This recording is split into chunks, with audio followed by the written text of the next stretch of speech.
Hai, hello, salam sejahtera Malaysia. Saudara-saudara, saya kongsikan kepada Anda produk yang paling laris, yang paling hangat di pasaran, yang paling dicari-cari. Nah, siapa yang mencari produk ini?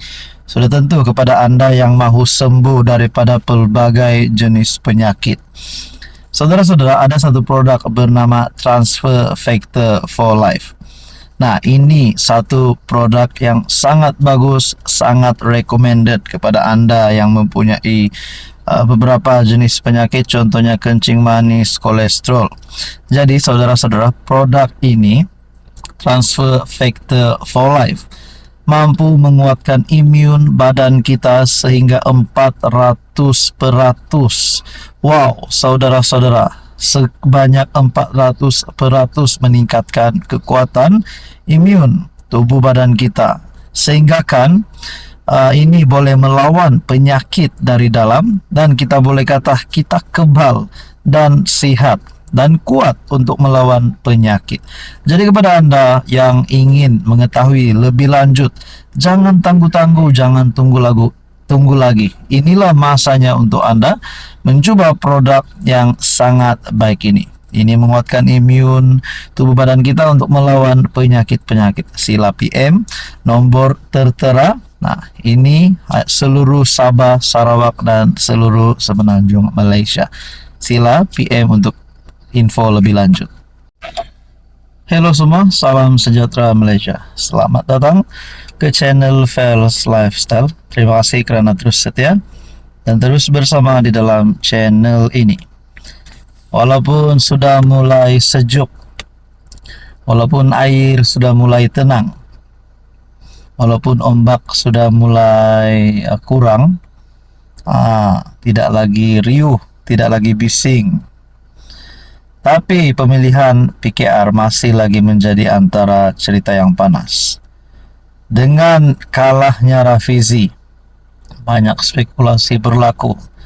Tapi ada pula yang mempersoalkan, adakah keputusan pemilihan PKR ini boleh dibatalkan ataupun tidak boleh dibatalkan? Berkaitan dengan ini, satu artikel berita yang saya lihat, bekas MP buat aduan ke ROS, minta batal keputusan pemilihan PKR. Seorang bekas ahli parlimen dari PKR memohon Jabatan Pendaftaran Pertubuhan ataupun ROS membatalkan keputusan pemilihan PKR di semua peringkat. Ini memandangkan pelbagai kontroversi, khususnya fenomena yang disifatkan sebagai badan tanpa kepala. Dalam aduan kepada ROS, bekas ahli parlimen Lumut Muhammad Imran Abdul Hamid turut meminta ROS mengarahkan partinya mengadakan semula pemilihan PKR di semua peringkat. Bercakap kepada Malaysia Kini, dia juga meminta ROS membatalkan keputusan pemilihan pusat pada 23 Mei lalu.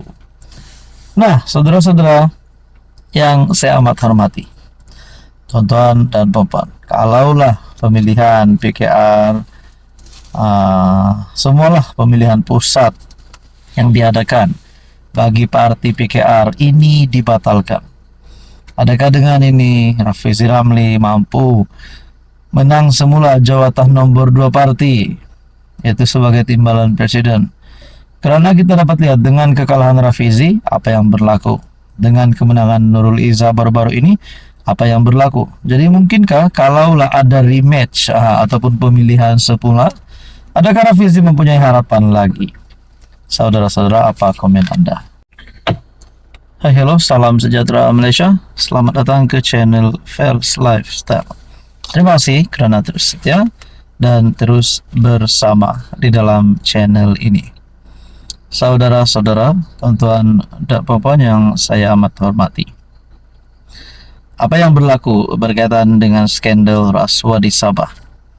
Adakah terdapat kepimpinan politik yang penting, yang besar yang mempunyai jawatan tertinggi, YB Datuk Menteri yang mempunyai jawatan pangkat tinggi, yang nama mereka disebut di dalam skandal rasuah Sabah, adakah mereka perlu dipecat, perlu letak jawatan, perlu disingkirkan sebelum mereka kantoi ataupun dapat dibuktikan bersalah? Nah, akhirnya berbalik kepada satu gesaan terhadap Ketua Menteri Sabah Haji Jinor. UMNO Sabah dalam satu kenyataan, Haji Ji mesti nilai semula menteri dikaitkan rasuah. UMNO Sabah menggesa Ketua Menteri Haji Jinor untuk menilai semula kedudukan mana-mana anggota pentadbiran yang terpalit dalam skandal rasuah lesen perlombongan. Dalam satu kenyataan, pengarah komunikasi strategik UMNO Sabah, Datuk Rosman Datuk Akhir Zaman berkata, Haji Ji sedang menghadapi krisis kepercayaan, sementara rakyat pula sedang mengalami krisis kepercayaan dan keraguan terhadap kredibiliti kerajaan negeri.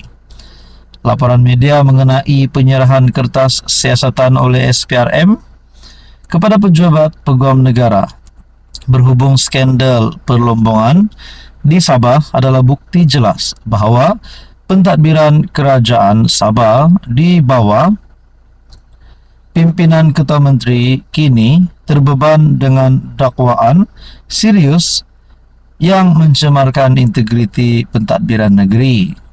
Dia juga kesal kerana skandal itu yang didakwa melibatkan beberapa ahli Dewan Undangan Negeri dari blok kerajaan bukan saja mengaibkan institusi kerajaan, malah mencerminkan kegagalan Ketua Menteri dalam menegakkan tadbir urus yang bersih dan telus dalam pentadbiran Sabah Maju Jaya. Jadi kalau memang kotorlah mereka ini, kalau termasuk Ketua Menteri pun disebut kalaulah didapati bersalah, adakah mereka semua ini perlu letak jawatan? Ataupun ini boleh menyebabkan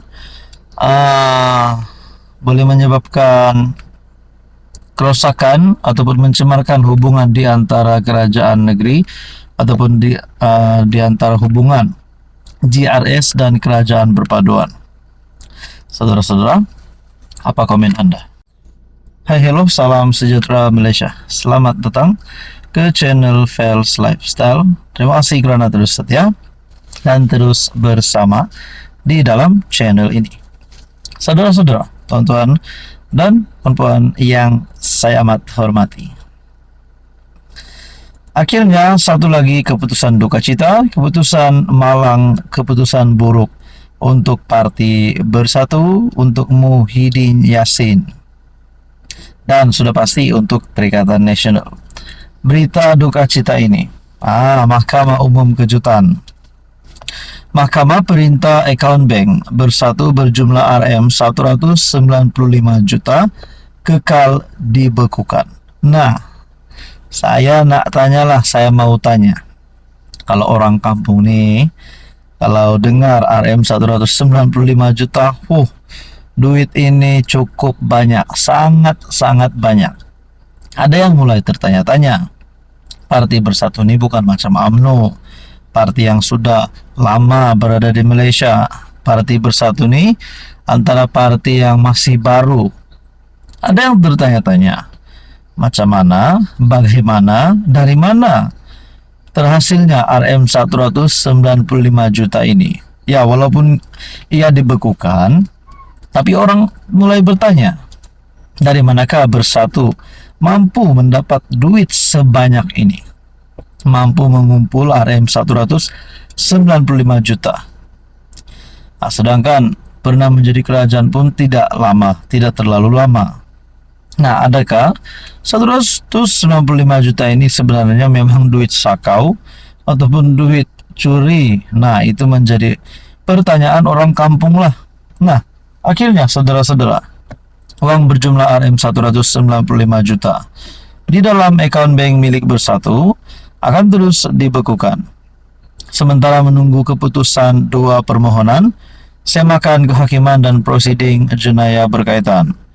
Perkara itu diputuskan Mahkamah Tinggi selepas CIMB Bank memohon pengisytiharan Mahkamah sama ada ia perlu mengekalkan pembekuan akaun berkenaan atau mengeluarkan dana itu. CIMB mohon pengisytiharan itu susulan arahan bercanggah daripada SPRM dan Setiausaha Eksekutif Bersatu Datuk Muhammad Suhaimi Yahya. Menurut Harian Metro, bank itu menerima surat tuntutan daripada Muhammad Suhaimi memohon pelepasan dana terbabit yang dimasukkan ke dalam akaun parti oleh Bukhari Equity Sdn Bhd. Pesuruhjaya Kehakiman Gan Teciong berkata, pertikaian itu tidak dapat diselesaikan dengan mudah kerana isu dibangkitkan sudah menjadi subjek prosiding semakan kehakiman yang belum selesai dan perbicaraan jenayah membabitkan bekas PM Tan Sri Mahyadin yang juga Presiden Bersatu. Nah, berkaitan dengan ini saudara-saudara, adakah budget ataupun dana yang begini banyak ini 495 juta yang dibekukan boleh menyebabkan Bersatu menjadi parti yang miskin, boleh menyebabkan Bersatu muflis, dan boleh menjadi salah satu faktor kekalahan bagi Bersatu dan juga PN untuk bertanding pilihan raya yang akan datang. Mampukah mereka survive tanpa duit untuk bergerak, untuk menggerakkan jentera parti, untuk menggerakkan kerja bagi contohnya berkempen bagi PRU16 dan pilihan raya akan datang. Nah, saudara-saudara, kaitan dengan ini apa komen Anda?